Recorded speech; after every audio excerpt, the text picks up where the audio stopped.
program. It's called the Danny K. Davis Job Training Program. We've been very blessed, I believe, successful at training ex-offenders and people with no job skills and getting them out there in jobs. Are you telling me, for the viewer who is watching this program right now who has no set of marketable job skills, that they can come here in the Danny K. Davis Training Center and get some skills that will allow them to go out into the marketplace and be gainfully employed? Yes. We hold a 8 and 10 week program. You don't have to have any skills. You don't have to have a GED. Now, the reading level, you must have a high enough reading level and math level to be capable of learning these skills, surfing the internet. After 9 weeks, well, actually the last 2 weeks we spend searching to find you a good job.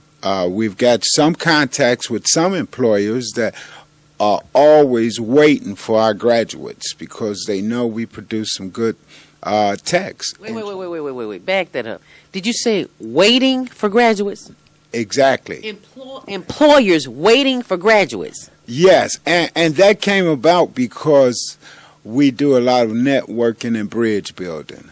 We've got some 501c3s that are often looking for entry-level instructors to run their CTCs or to do repairs in their facility, and they know that they can't afford a certified technician, so they get a technician in training. And so by the time you complete our program, you're ready a month or two from going and taking your CompTIA A+ certification. What is a CTC? CTC is a community tech center. They're popping up everywhere because, technology it's new to a lot of us. It's new more so to those in the inner city and poverty-stricken areas with low income who can't afford computers and another bill such as the internet. So a lot of community activists, community residents get together and say, let's do a community tech center and let's search out some funds from the government, and perhaps we can create something that's good to the community. We say good in the hood.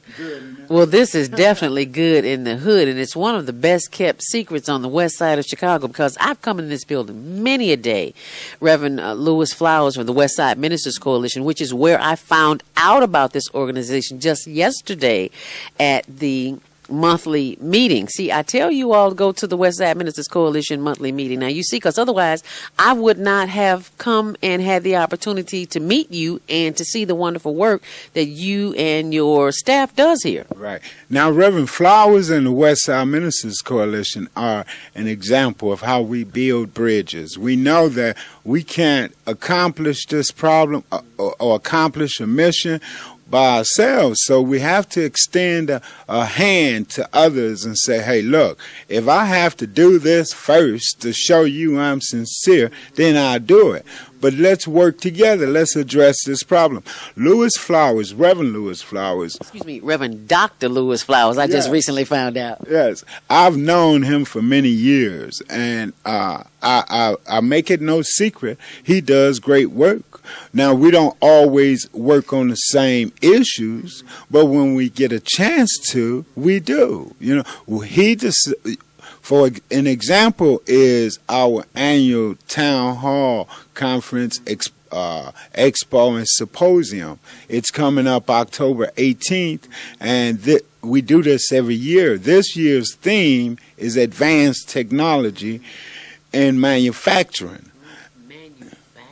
Exactly. Now, all these plants, factories that have closed down in the city, particularly on the west side, they're going unused.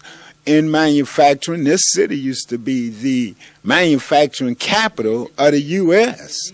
Now it's another city, but we've got great properties over here, and we want to create a mandate and create some jobs that will put these properties back in use.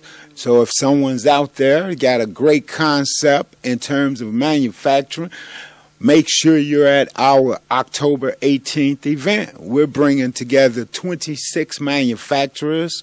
We've got great sponsors from the technology field, and we're going to all sit down and work on how we can address this with the city of Chicago. Hopefully the city will just give that property over to some of us and we can do some things.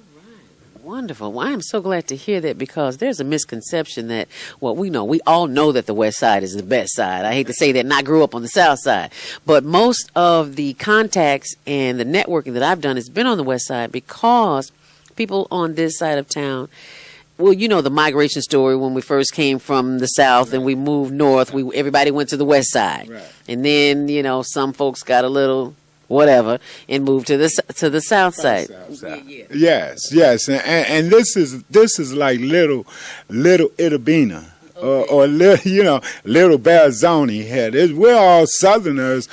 I came back home. I moved south, of course, and I said no.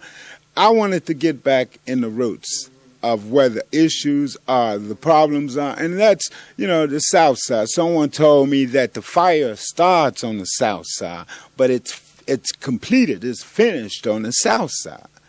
So, it starts on the West Side and finish on the South Side. So I said, well, you know what? This fire is going to start on the West Side and it's going to finish on the West Side. I love everyone in the city, and we're going to include the South Side. But right now, this is where the home is, and this is where I got to do my work right now. So.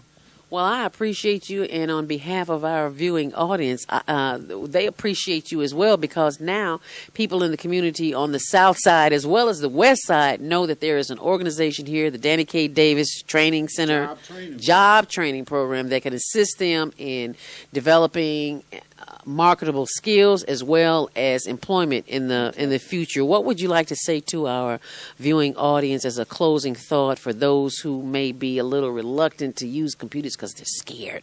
Well, our oldest graduate is Sister Sarah, who's a member of the church, Corinthian Temple Church of God in Christ. We're also partners with them and the Allison Foundation. Sister Sarah is a senior citizen, so I won't tell you exactly her age, she's but over 65. Yes, and she's good at what she does.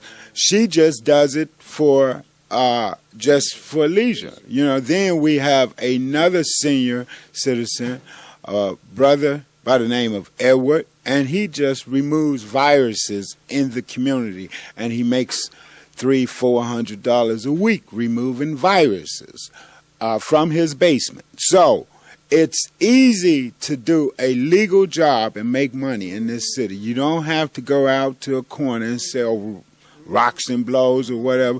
You can do something legal. And no shortcuts in life, but if there's anything else I can say, I would say come join us on October 18th at Austin Career Academy or Polytech School on the West Side and get involved and pick up some of these technology skills, because that's the direction of this global community we're going in. What is the success rate of graduates here? Well, the success rate is, I would say, about 65%. We work with a small class, 16 students at a time. Out of that, we would have a graduating class of 8 to 10 students. So, it's a little over half, and that's to be expected. We lose students drop out during the first 3 weeks. They're intimidated, or they find out that this is not something they want to pursue, and that's understandable. It's not for everybody. It's not for everybody. You're right. It's not for everybody. So you really have to determine in your mind that this is something you want to do. The other factor is that when we first started this, we actually started in Cook County Jail in Michael Sheen's